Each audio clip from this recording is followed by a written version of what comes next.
আসসালামু আলাইকুম প্রিয় লিসেনার্স। বরাবরের মতো আমরা আজকেও হাজির হয়েছি এমআর ভূত আড্ডার 3 নম্বর এপিসোড নিয়ে।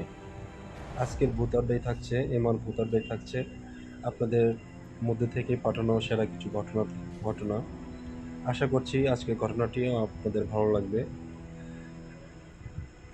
আমাদের চ্যানেলে যারা নতুন আছেন, যারা এখনো সাবস্ক্রাইব করেননি, সাবস্ক্রাইব করে বেল আইকনটি প্রেস করে দিন, যাতে করে পরবর্তী এপিসোড দেওয়ার সঙ্গে সঙ্গে আপনাদের কাছে নোটিফিকেশন চলে যায়। আশা করছি সবাই ভালো আছেন, সুস্থ আছেন এবং আমাদের ঘটনা শোনার জন্য আবারও ফিরে এসেছেন আমাদের চ্যানেলে। তো লাইক দিয়ে আমাদের ভিডিওটি সবার মাঝে শেয়ার করে দিন, যাতে করে নতুন এপিসোড আপলোড হওয়ার সঙ্গে সঙ্গে সবাই ঘটনাগুলো শুনতে পারে। তো দেরি না করে আজকে মতো চলো করুন, ঘটনাটি শুরু করছি। তার আগে আর একটি কথা বলে নিই আপনাদের, আপনারা যারা নিয়মিত আমাদের ঘটনা পাঠাতে ইচ্ছুক, তারা আমাদের স্ক্রিনে দেওয়া ইমেল অ্যাড্রেসটি দেখে নিতে পারেন। তারপর আমরা বলে দিচ্ছি আপনাদের মাঝে, আমাদের ইমেল অ্যাড্রেস হলো mrbhutadda@gmail.com। আমাদের ইমেলে আপনার জানা সেরা ঘটনা বা আপনার পরিচিত কোনো ঘটনা জানা থাকলে এখনই লিখে টাইপ করে অথবা ভয়েস রেকর্ড করে পাঠিয়ে দিন আমাদের ইমেল অ্যাড্রেসে। আমরা খুব শীঘ্রই আপনার ঘটনা নিয়ে হাজির হব আমাদের চ্যানেলে। দেরি না করে চলেন শুরু করি আজকে তৃতীয় এপিসোড।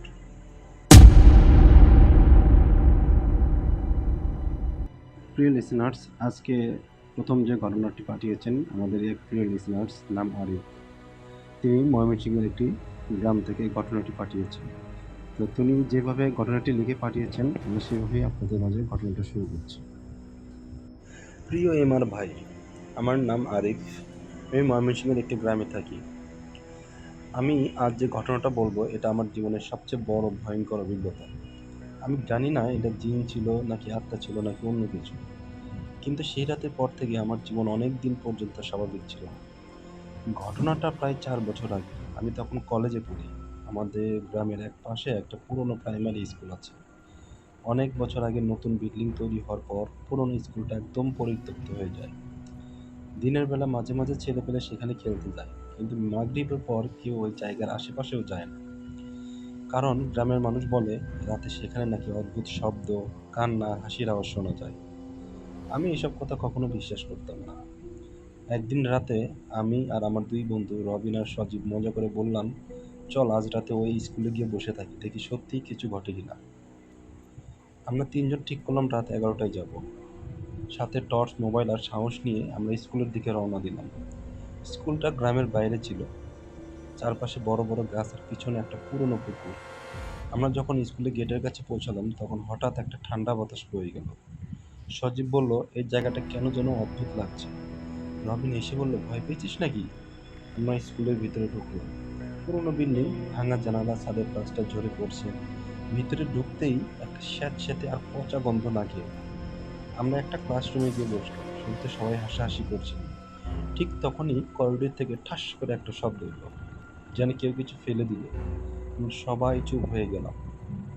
আমি টর্চ নিয়ে দরজার দিকে আলো ফেললাম, কেউ নেই। রবিন বলল, হয়তো বিড়াল। আমরা আবার বসে পড়লাম। কিন্তু কয়েক মিনিট পর আবার শব্দ, এবার স্পষ্ট শুনলাম পায়ের শব্দ। কেউ টুপ টুপ করে হাঁটলে যেরকম একটা শব্দ হয়, ঠিক সেই শব্দ। যেন কেউ ধীরে ধীরে করিডোর দিয়ে হাঁটছে। আমার গা কাটা দিয়ে উঠল। সজীব ফিস ফিস করে বলল, কেউ কি আছে এখানে? আমরা 3জন টর্চ নিয়ে করিডোরে বের হলাম। করিডোরের শেষের দিকে একটা ক্লাসরুমের দরজা একটু খোলা। আমরা নিশ্চিত ছিলাম আমরা ঢোকার সময় দরজাটা ঠিক বন্ধ ছিল। আমরা ধীরে ধীরে এগোলাম। ঠিক তখন দরজাটা নিজে থেকেই পি শব্দ করে খুলে গেল। আমার বুক ধড়ফড় করতে শুরু করলো। আমি টর্চের আলো ভিতরে ফেললাম, ভিতরে কেউ নেই। কিন্তু মেঝেতে একটা জিনিস দেখে আমরা সবাই থমকে গেলাম। মাটিতে কাদা মাটির ছোট ছোট পায়ের ছাপ, যেন কোনো ছোট বাচ্চা হাঁটছিল। আমরা অবাক হয়ে তাকিয়েছি। ঠিক তখনই আমাদের পিছন থেকে একটা বাচ্চার হাসির শব্দ হলো, কিক কিক করে। আমরা 3জন ঘুরে তাকালাম, কেউ নেই। ঠিক সেই মুহূর্তে আমার মনে হলো যেন করিডোরের শেষ মাথায় একটা ছোট ছায়া দাঁড়িয়ে আছে। আমি আলো ফেলতেই সেটা দৌড়ে গাছের দিকে চলে গেল। আমরা 1 সেকেন্ডও সেখানে থাকিনি, সোজা দৌড়ে বাড়ি চলে এলাম। ঘটনার পরের ভয়ঙ্কর অংশ, ঘটনাটা এখানেই শেষ হয়নি। সেই রাতের পর থেকে আমার সাথে অদ্ভুত কিছু ঘটনা ঘটতে শুরু করে। প্রথম রাত্রে আমি ঘুমানোর সময় মনে হলো কেউ যেন আমার রুমে ধীরে ধীরে হাঁটছে। আমি চোখ খুলে দেখি রুমে কেউ নেই। কিন্তু জানালার পাশে যেন একটা ছোট্ট ছায়া নড়ছে। আমি ভয়ে কম্বল দিয়ে মুখ ঢেকে ফেললাম। এরপর প্রায় প্রতি রাতে আমি বাচ্চার হাসির শব্দ শুনতে পেতাম। কখনো মনে হতো কেউ আমার বিছানার পাশে দাঁড়িয়ে আছে। একদিন রাতে হঠাৎ ঘুম ভেঙে দেখি আমার দরজাটা ধীরে ধীরে খুলছে, কিন্তু বাইরে কেউ নেই। আমি তখন এত ভয় পেয়েছিলাম যে কয়েকদিন ঠিক মতো ঘুমাতে পারিনি। শেষে আমার মা আমাকে নিয়ে গ্রামের এক হুজুরের কাছে গেলেন। হুজুর আমার কথা শুনে কিছুক্ষণ চুপ করে থাকলেন, তারপর বললেন, তোমরা যে জায়গায় গিয়েছিলে সেখানে শুধু একটা বাচ্চার আত্মা না, সেখানে জিনের আসরও আসছে। তিনি বললেন, অনেক বছর আগে ওই স্কুলের পেছনে পুকুরে একটা ছেলে ডুবে মারা যায়। তারপর থেকে নাকি জায়গাটা জিনদের দখলে চলে যায়। হুজুর বললেন, তোমরা যখন রাতে সেখানে গিয়েছিলে তখন তারা তোমাদের মধ্যে একজনকে অনুসরণ করেছে। এই কথা শুনে আমার শরীর ঠান্ডা হয়ে গেল। হুজুর আমাকে কিছু দোয়া পরে পানি দিলেন এবং বললেন 3 দিন পড়তে, আর বললেন রাতে একা কোথাও না যেতে। তৃতীয় রাতের দিকে একটা অদ্ভুত ঘটনা ঘটলো আমার সাথে। আমি ঘুমিয়েছিলাম, হঠাৎ মনে হলো কেউ আমার কানের কাছে খুব আস্তে বলছে, আমার সাথে খেলবে। আমি ভয় পেয়ে চোখ খুললাম। জানালার পাশে যেন একটা ছোট ছায়া দাঁড়িয়ে, কিন্তু কয়েক সেকেন্ড পর সেটা ধীরে ধীরে অদৃশ্য হয়ে গেল। এরপর থেকে আর কখনো সেই শব্দ বা ছায়া দেখিনি। হুজুর বলেছিলেন দোয়া পড়ার কারণে নাকি জিনটা চলে গেছে। কিন্তু আজও যখন আমি ওই পুরনো স্কুলের পাশ দিয়ে যাই, মনে হয় যেন গাছের আড়াল থেকে কেউ আমাকে চুপচাপ দেখছে। আর মাঝে মাঝে গ্রামের মানুষ এখনো বলে, গভীর রাতে ওই স্কুল থেকে নাকি একটা বাচ্চার হাসির শব্দ শোনা যাচ্ছে। এই ছিল আমার সাথে ঘটে যাওয়া একটা সত্য ঘটনা। প্রিয় এমআর ভাই, যদি ঘটনাটা ভালো লাগে তাহলে আপনি পড়ে শোনাবেন। আর সবসময় ভালো থাকবেন, সবার জন্য দোয়া করবেন। লিসেনাররা, আপনারাও ভালো থাকবেন। আল্লাহ হাফিজ।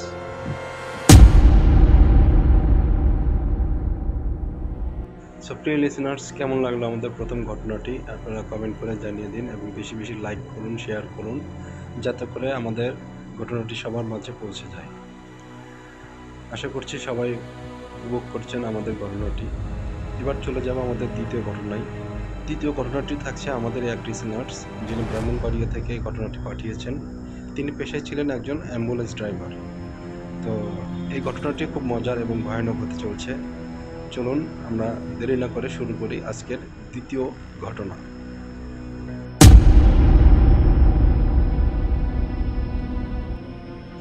প্রিয় এমআর ভাই, আমি সাইদুল বলছি, থাকি ব্রাহ্মণবাড়িয়া। আমি পেশায় একজন অ্যাম্বুলেন্স ড্রাইভার। আমি প্রায় 8 বছর হলে অ্যাম্বুলেন্স চালাচ্ছি। এই 8 বছর জীবনে আমি অনেক ধরনের ঘটনার সম্মুখীন হয়েছি। তারই একটি ভয়ঙ্কর ভৌতিক ঘটনা আমি আপনাদের মাঝে আজকে শেয়ার করছি। তো বাড়তি কথা না পারিয়ে চলুন ঘটনায় আমরা চলে যাই।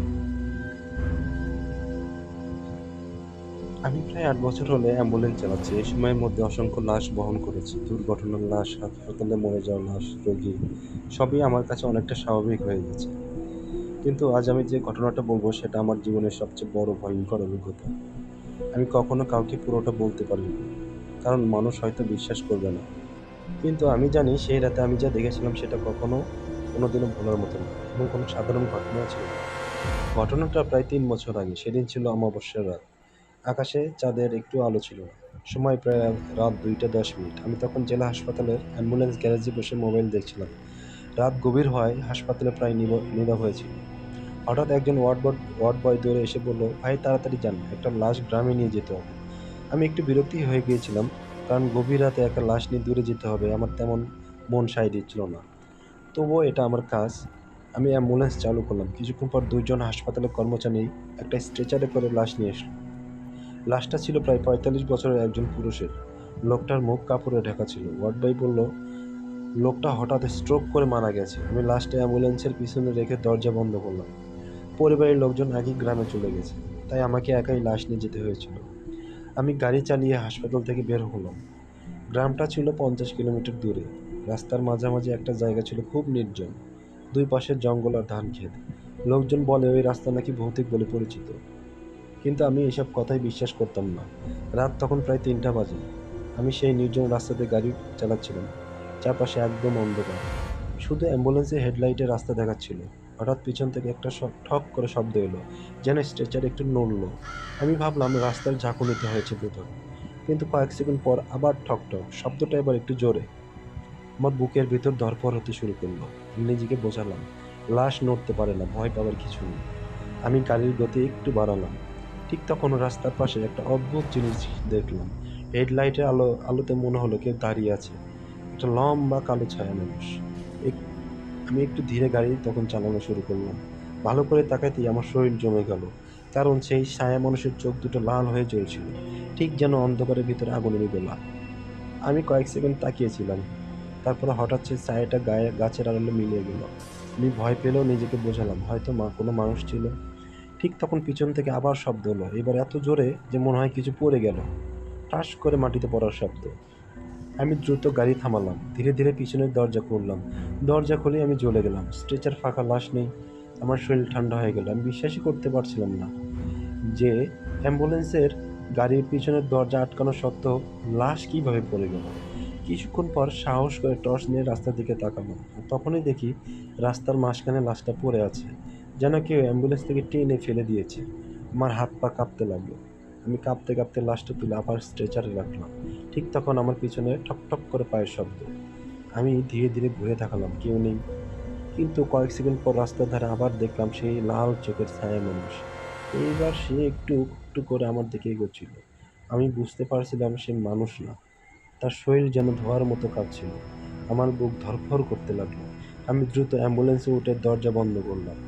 গাড়ি চালু করে দ্রুত গাড়ি চালাতে লাগলাম। কিন্তু কয়েক মিনিট পর এমন একটা ঘটনা ঘটলো যা আমি জীবনেও ভুলবো না। রিয়ার ভিউ মিররে তাকিয়ে দেখি পিছনে স্ট্রেচারের উপরে লাশটা ধীরে ধীরে উঠে বসতেছে। আমি প্রায় চিৎকার করে ফেলতেছিলাম। ঠিক তখনই পিছন থেকে খুব কর্কশ একটা শব্দ এলো, থামাও, গাড়ি থামাও। আমি পাগলের মতো গাড়ি থামাতে লাগলাম। কিছুক্ষণ পর গ্রামের কাছে পৌঁছে গেলাম। লোকজন এসে লাশ নামালো। আমি তখনও কাঁপছিলাম।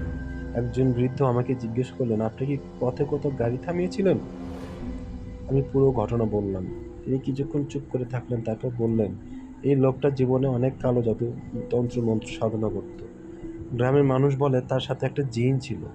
পরদিন গ্রামের মসজিদের এক হুজুরকে ডাকা হয়। হুজুর কোরআন আয়াত পড়ে লাশের কাছে দোয়া করেন। তিনি বললেন, এই লোকের সাথে থাকা জিনটা লাশ ছাড়তে চাইছিল না। দোয়া পড়ার পর নাকি সব শান্ত হয়ে যায়। কিন্তু আমার জীবনে ভয় তখনও শেষ হয়নি। কারণ সেই রাতে আমি যখন অ্যাম্বুলেন্স নিয়ে ফিরছিলাম, সেই একই জঙ্গলের রাস্তার পাশে আবার দেখলাম অন্ধকারের ভিতর দুটো লাল চোখ আমার দিকে তাকিয়ে হাসছে। এইবার মনে হলো সেই চোখগুলো জোরে জোরে বিকট হাসি করে হাসছে। তারপর ধীরে ধীরে অন্ধকারের ভিতর মিলিয়ে গেল। আজও যখন গভীর রাতে অ্যাম্বুলেন্স চালাই, মাঝে মাঝে মনে হয় পিছনের অন্ধকারে কেউ বসে আছে আর খুব আস্তে আস্তে স্ট্রেচারে হাত বুলাচ্ছে। তো এই ছিল আমার ঘটনা, প্রিয় এমআর ভাই। আশা করি ঘটনাটা আপনাদের ভালো লেগেছে এবং এটা সত্যি একটা আমার জীবনে ঘটে যাওয়া ঘটনা। আসলে যার জীবনে ঘটনা ঘটে তাই তো জানে ঘটনাটা কতটা ভয়ংকর হয়। আসলে শোনার বা বলার মাধ্যমে ওইভাবে সিনটা উপলব্ধি করা সম্ভব হয় না। তো আজকের মতো এখানেই শেষ করছি। আবারও পরবর্তীতে কোনো ঘটনা যদি পারি আপনাদের লিখে পাঠিয়ে দেবো বা ভয়েস কেউ পাঠিয়ে দেবো। ততক্ষণ ভালো থাকবেন সবাই।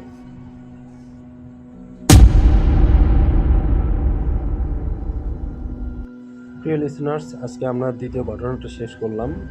আশা করি আপনাদের ভালো লেগেছে। আমাদের চ্যানেলে যে ঘটনাগুলো আপনাদের মাধ্যমে পেয়ে থাকি সেইগুলোই আমরা প্রচার করে থাকি।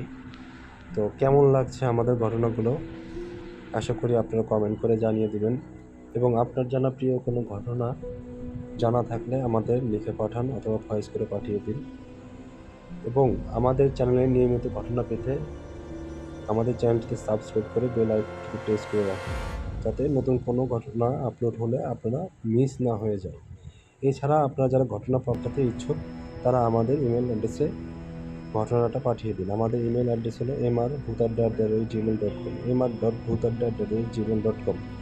আজকের মতো আমরা এই এপিসোডটি এখানেই শেষ করছি। আপনারা যারা আরও নতুন ঘটনা শুনতে চান তারা আমাদেরকে কমেন্ট করে জানিয়ে দিন কী ধরনের ঘটনা শুনতে চান। ততক্ষণ পর্যন্ত আপনারা ভালো থাকবেন, সুস্থ থাকবেন।